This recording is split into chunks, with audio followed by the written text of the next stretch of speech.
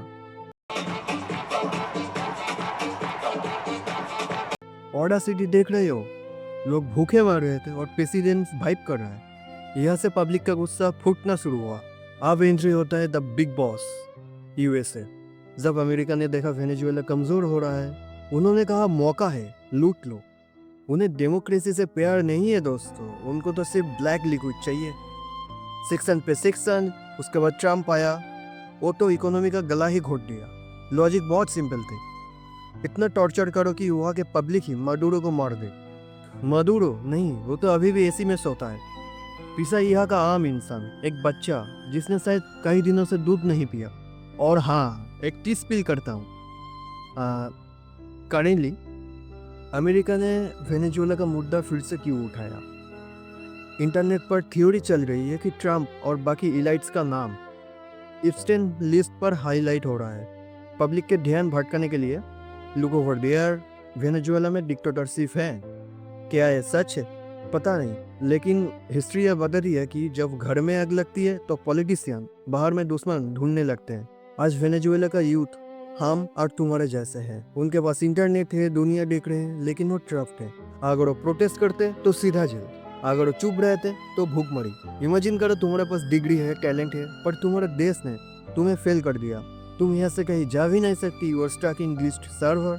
Conclusion क्या है? जब देश फ्री की रेविडोन के पीछे भागते हैं, जब हम रिसोर्सेस पे डिपेंड होकर मेहनत करना छोड़ देते हैं, और जब हम गलत लीडर को गॉड बना देते हैं, तो रिजल्ट यही होता है।